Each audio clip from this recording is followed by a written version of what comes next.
मांगलिक दोष, काल सर्प दोष, शनि की साढ़े सती, शनि की ढैया, क्या यही है ज्योतिष की कहानी? सपने तो संजोए थे मन चाहे जीवन साथी के, लेकिन क्या ग्रह इजाजत देंगे? मंगल दोष को राहु ग्रह और शनि ग्रह किसी कीमत पर काट नहीं सकते हैं। क्या होते हैं उपाय और क्या ये परमात्मा के लिखे विधान को बदल सकते हैं? उपाय यदि दिल से किए जाएं तो परमेश्वर के हृदय में भी परिवर्तन कर सकते हैं। मुकद्दर साथ दे तो मेहनत रंग लाती है। ज्योतिषाचार्य रमित मलिक जी द्वारा आपकी जन्म तिथि, जन्म समय और जन्म स्थान पर आधारित कुंडली पर बहुत ध्यान लगाकर की गई रिसर्च से एक ऐसी दिव्य भविष्यदर्शी कुंडली फल तैयार की जाती है जिसका नाम है जीवन सार अमृत कुंडली फल। उपाय बेहद आसान, करें जीवन का कल्याण। जय माता दी। दर्शकों, मैं पिया गुप्ता एक बार फिर से आप सभी के समक्ष हाजिर हूं आपका अपना बेहद खास कार्यक्रम तारे ज़मी के लेकर। दर्शकों, आप सभी जानते हैं कि हमारे लिए जीवन कितना अनमोल है, जिंदगी कितनी अनमोल है, लेकिन हमारे जीवन की परेशानियां उस जीवन को बहुत ज्यादा चिंतित बना देती हैं, उस जीवन में बहुत ज्यादा विष घोलने का एक तरह से काम कर देती हैं, क्योंकि हमें पता ही नहीं होता खुशियां किधर है या फिर हमारे जीवन की दिशा किधर है। हम सिर्फ वक्त के भाव में चलते जाते हैं, लेकिन जब हमारे जीवन में होते हैं सही मार्गदर्शक तो वो हमें सही टाइम पर सही तरीके से गाइड करते हैं और हम अपने जीवन में सही मंजिल पर पहुंच सकते हैं, खुशियों को प्राप्त कर सकते हैं। जी हाँ, मैं बात कर रही हूं ज्योतिषाचार्य रमित मलिक जी की, क्योंकि आचार्य जी के मार्गदर्शन में आकर ही हम जीवन के हर बड़े से बड़े संकट का सामना कर सकते हैं। तो चलिए बिना देर किए आज फिर से हम आचार्य जी का स्वागत करेंगे और आचार्य जी का मार्गदर्शन लेकर आज के दिन को और अपने जीवन को खुशियों से भर देंगे। बिना देर किए स्वागत करते हैं आचार्य जी का। आचार्य जी, जय माता दी। जय माता दी। आचार्य जी एक और एपिसोड लेकर दर्शकों के सामने है। लगातार चर्चा कर रहे हैं राहु के श्रापित योग के बारे में, बहुत मजा आ रहा है, लोग हमसे जुड़ रहे हैं, बहुत सारी बातें जानने के लिए मिल रही हैं, आज भी जानेंगे, अगर समय मिला तो। फिलहाल कॉलर जुड़ गए हैं, चलिए इनसे बात करते हैं। लता जी हैं दिल्ली से। जय माता दी। जय माता दी मैम। आचार्य जी जय माता की। जय माता दी। लता जी, मुझे अपने बेटे के बारे में पूछना है, उसकी री मैरिज के लिए। Date of birth 9 October 1980। Time? जय माता की। Time 9:25 PM Delhi. जी, क्या जानना चाहती हैं उनके बारे में? री मैरिज जी बताइएगा। सबसे पहले लता जी, आपके बच्चे की जो जन्म पत्रिका के अंदर 7वें घर में मंगल अपनी राशि का विराजमान है और उसके ऊपर खास तौर पर राहु की दृष्टि है, ये आपकी जिंदगी के सबसे बड़े जी का जंजाल बनकर उभरे हैं। जन्म पत्रिका के अंदर जो ग्रह स्थितियां हैं, इसमें दो बातें मुझे मैच करने का है।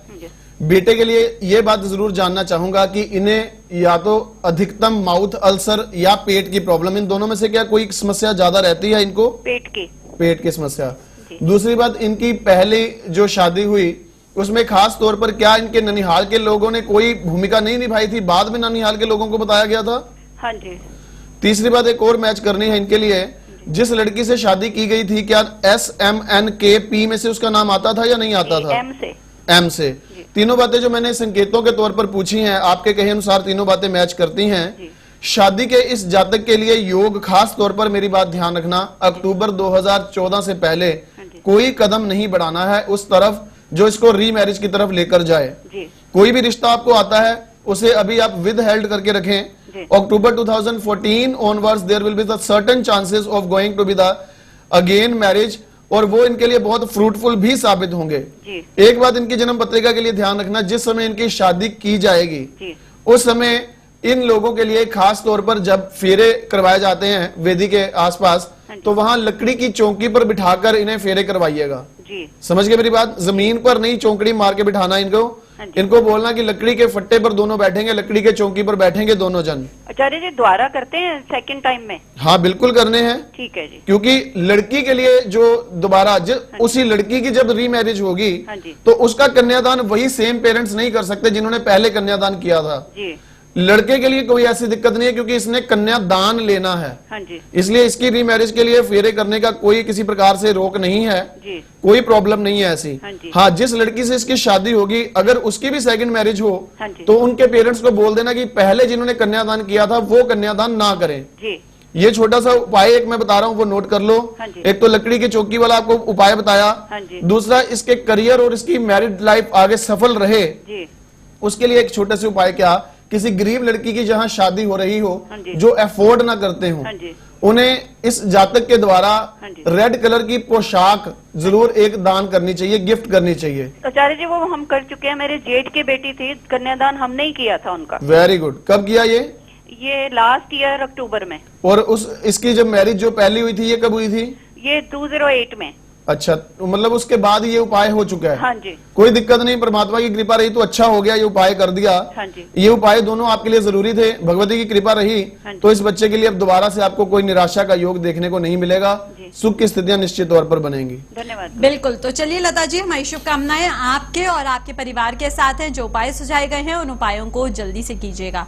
दर्शकों, अगर आप आचार्य जी से जुड़ना चाहते हैं तो नंबर्स आपके सामने हैं, आप जल्दी से कॉल कर सकते हैं इन्हीं नंबर्स पर। आगे बढ़ेंगे, बात करेंगे संजय जी से, जुड़ गए हैं हमारे साथ पानीपत से। जय माता दी। हाँ जी, जय माता दी। मैं संजय जी की वाइफ बोल रही हूँ। जय माता दी। डेट ऑफ हाँ बर्थ? सोनिका बोल रही हूँ। तो 8 दिसंबर 1968, टाइम? टाइम मॉर्निंग के 6:55, जन्म का स्थान? पानीपत। क्या जानना चाहते हैं? हस्बैंड के मतलब आगे काम के रिलेशन में, वो प्रॉपर्टी का मतलब ये काम करते हैं और प्रॉपर्टी इनकी जो अपनी पर्सनल है वो इनको मतलब लेने में कोई प्रॉब्लम तो नहीं आएगी? दो बातें मैं जानना चाहता हूँ। सोनिका नाम है आपका? हाँ जी, हाँ जी। सोनिका जी, बिल्कुल सही से ये बात बताना, लोगों को ऐसा लगता है कि संजय जी के पास धन कुबेर है, बहुत पैसा है, अमीरी हाँ का जी, हाँ। जबरदस्त योग है, लेकिन इनके घर में अगर आप कहो कि तिजोरी में 1 लाख रुपया कैश पड़ा तो वो भी शायद मुश्किल है। हाँ जी, हाँ जी। सही है ये बात? हाँ जी, बिल्कुल ठीक है। और दूसरी बात ये जानने का है, ये देखने में जितने शांत हैं, गुस्सा इतना विस्फोटक है कि बस आप जानते हैं, इसके अलावा दूसरा तो कोई यकीन भी नहीं कर सकता कितना गुस्सा है इनमें। बहुत ज्यादा, बहुत ज्यादा। सही है ये बात? इनटॉलरेबल है। हाँ जी, हाँ जी। ठीक है, मैं समझ गया इनकी जन्म पत्रिका के संकेत। आपने हाँ इनकी जी। प्रॉपर्टी के काम के बारे में पूछा। मैं एक बात आपको जरूर सलाह दूंगा कि आगे, अब जो ले चुके वो तो ठीक, आगे जो भी प्रॉपर्टी इनको खरीदनी हो उनमें आपका नाम बीच में जरूर इंक्लूड करें। ठीक है, ठीक है। इनको केतु में शुक्र की दशा है और शुक्र पत्नी का रूप होता है, 5 नौ का संबंध है। अगर आपके नाम से कोई प्रॉपर्टी खरीदने बेचने की योजना बनाए या आपको उस काम में बीच में शामिल कर लें तो निश्चित तौर पर इजीली प्रॉपर्टी रीसेल होगी, प्रॉफिट भी कमाएंगे। एक बात मैं और जानना चाहता हूं सोनिका जी, राहु का प्रभाव मुझे बार बार झकझोर रहा है कि मैं पूछूं, वो ये कि आपकी रिश्तेदारी में, मतलब संजय जी की रिश्तेदारी में कोई ऐसा सदस्य है जिसको ज्योतिष, वास्तु या कोई मेडिकल प्रोफेशन से रिलेटेड किसी प्रकार का कोई व्यापार है क्या? हाँ जी, हाँ जी है। इनकी मासी जी के बेटे हैं, उनका है। क्या काम है उनका? इनकी केमिस्ट शॉप है। बस समझ लो बल्ले बल्ले हो जाएगी इनकी, तरक्की और उन्नति का जबरदस्त योग है। उनके साथ बनती है इनकी? हाँ जी, हाँ जी। इनको बोलो कि उनके साथ जरूर मेल जोल रखा करो। अगर एक ही शहर में रहते हैं तो कभी कभार महीने में 1 आध बार उनके साथ मिलने जुलने का प्रोग्राम जरूर रखा करें। अच्छा। ये एक संकेत है इनकी कुंडली के अंदर, जो मुझे जानकर बड़ी खुशी हुई कि हाँ सचमुच ऐसी कोई स्थिति है। इससे इस जातक का भाग्योदय पूर्ण तौर पर सफल रहेगा। एक बात यहाँ पर उपाय के तौर पर जान लो, इनके लिए प्रॉपर्टी का कारक ग्रह होता है जो शनि होता है, और शनि इनका वक्री है, इसलिए शनि का एक कवच काले धागे में इन्हें गोल्ड या गोल्ड प्लेटेड गले में धारण करवा दें। अच्छा। दूसरा, इन्हें बोलें कि आप कभी कभार जहाँ काले कीड़े मकोड़े किसी भी पार्क में किसी वृक्ष के नीचे आते हो, पेड़ के नीचे आते हो, वहां पर ये मुट्ठी भर काले सफेद तिल, बुरा चीनी और देसी घी मिक्स किया हुआ 1 मुट्ठी भर रोज डालते जाएं, ठीक है। जब तक 1.25 किलो मिक्सचर खत्म ना हो जाए। 400 ग्राम तीनों चीजें लेनी है, काले सफेद तिल, बुरा चीनी और देसी घी, 400 ग्राम तीनों चीजों को मिक्सचर बना के रख लेना है। हाँ जी। ठीक है, ये दोनों उपाय करें, मेरी शुभकामनाएं। और जब कभी आपको कुछ फायदा हो तो इन उपायों के माध्यम से आगे की बढ़ोतरी के लिए आप जीवन सार इनके जरूर बनवाइएगा। बिल्कुल। तो चलिए सोनिका जी, यहाँ पे आपके हस्बैंड के लिए जीवनसार अमृत कुंडली फल बनवाने की हिदायत दी गई है। जल्दी से आप जीवनसार अमृत कुंडली फल बनवा सकते हैं और देख सकते हैं शुभ परिणाम जीवन में, क्योंकि दर्शकों जो भी इस किताब को बनवाता है उसके जीवन में वाकई खुशियां आ जाती हैं, क्योंकि उन्हें अपने जीवन के हर एक पल के बारे में, हर एक क्षण के बारे में पता होता है। साथ ही साथ पता होता है क्या उपाय करने की उन्हें आवश्यकता है परेशानियों से दूर रहने के लिए। तो चलिए दर्शकों, जैसे कि आप सभी जानते हैं, हम लगातार चर्चा कर रहे हैं राहु के श्रापित योग के बारे में। आज आचार्य जी, मैं आपसे एक ऐसा ही सिम्टम पूछना चाहती हूँ। आप जनरली बोलते हैं कि क्या पापा से कम बनती है, या फिर मतलब जैसे पापा से संबंध मधुर नहीं है, पापा इस रूम में है और मतलब बच्चा दूसरे रूम में बैठा है, क्या यहाँ पे भी राहु का श्रापित योग देखा जा सकता है? बिल्कुल, आपके जो खास तौर पर तवज्जो राहु के श्राप के प्रभाव के तौर पर चल रही है, उसमें इस बातों को इंक्लूड करना जरूरी समझिएगा कि 10वां घर जो होता है वो हमारे जीवन में हमारे पिता का घर गिना जाता है। और अगर कहीं, क्योंकि ज्योतिष में एक नियम है, स्थान हानि करे जीवा, स्थान वृद्धि करे शनि। जिस भाव में बृहस्पति अकेला बैठ जाएगा उस भाव का निश्चित तौर पर नाश करना इसका धर्म बन जाता है। ऐसा क्यों, उसके बारे में भी आपको संक्षिप्त में एक चर्चा कर देता हूं। बृहस्पति ग्रह का मतलब क्या है कि जो आपका गुरु है।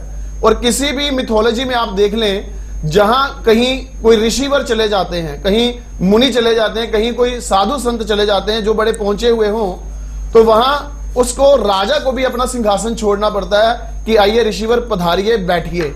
मतलब वो उस राजपाट में चलाने वाले उस राजा का भी सिंहासन खाली करवा लेते हैं, चाहे वो क्षणिक भर के लिए ही क्यों ना हो। क्योंकि अगर राजा अपना उस सिंहासन को छोड़कर उस ऋषि मुनि को सिंहासन नहीं अर्पित करता तो भय रहता है कि कहीं ना कहीं ऋषि मुनि नाराज ना हो जाएं और मुझे श्राप देकर ना चले जाएं।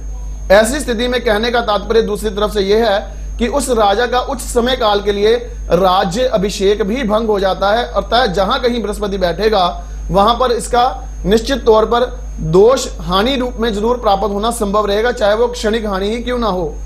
जब कभी राहु का प्रभाव 10वें घर के साथ या 10वें घर के स्वामी के साथ है और बृहस्पति 10th हाउस के साथ संबंध बना रहा हो बैठने का खास तौर पर, तो ऐसी स्थिति में उस जातक को पापा के साथ आपसी तौर पर तनाव की स्थिति जरूर रहेगी। और खुदा न खास्ता अगर रिश्ते ठीक हैं तो फिर पापा को कोई अंग भंग का योग जीवन में निश्चित तौर पर बनना संभव रहेगा। दूसरी बात है सूर्य और शनि का विरोधाभास। सूर्य और शनि जो है वो बाप बेटा है, पत्रिका के अंदर वो इकट्ठे बैठे हैं और या फिर आमने सामने बिल्कुल बैठे हैं। राहु का दोनों में से किसी भी एक ग्रह के ऊपर असर है तब भी ऐसी स्थितियां देखने को मिलती हैं, जिसे हम जनरली जब जन्म पत्री में देखते हैं तो निश्चित तौर पर पूछ लेते हैं कि क्या आपके परिवार में ऐसी स्थिति है कि पापा से सुख कम या पापा से नेचर मैच नहीं करती। और अगर ऐसा है तो इसका तात्पर्य यह कि उसने अपना खेल खेल दिया है। अब 10th हाउस से जो भी फैक्टर आएंगे उसका निश्चित तौर पर नेगेटिव असर जन्म पत्रिका के अंदर जरूर देखने को मिलेगा। अगर सूर्य शनि के कारण यह फैक्टर मिल रहा है तो सूर्य और शनि जिस जिस घर के मालिक हैं उन घरों से भी डिस्टर्बेंस निश्चित तौर पर प्राप्त होनी संभव रहेगी। उपाय तब उसी चीज के करवाए जाते हैं ताकि उन फैक्टर्स को कंट्रोल करने वाली रेमेडीज करने से लाभ जीवन में मिल सके। बिल्कुल आचार्य जी, तो चलिए दर्शकों, सारी जानकारी आपने राहु के श्रापित योग के बारे में, एक और सिम्टम के बारे में प्राप्त कर ली है। उम्मीद करते हैं इन्हीं सारी बातों को आप जहन में रखेंगे और आचार्य जी का इसी तरह से मार्गदर्शन लेते रहेंगे। अगर आपने अभी तक अपनी जीवन सार अमृत कुंडली फल नहीं बनवाई है तो जल्दी से बनवा सकते हैं। नंबर्स आपके सामने हैं, क्योंकि जिसने भी इस किताब को बनवाया है दर्शकों, उसने सिर्फ और सिर्फ अपने जीवन से परेशानियों को दूर भगाया है। तो आप भी ऐसी ही परेशानियों से दूर हो सकते हैं जीवन सार अमृत कुंडली फल बनवाने के बाद। फिलहाल इन्हीं सारी बातों के साथ अब आप सभी से चाहेंगे इजाजत। जाने से पहले आचार्य जी बहुत बहुत शुक्रिया करना चाहूंगी। जय माता दी।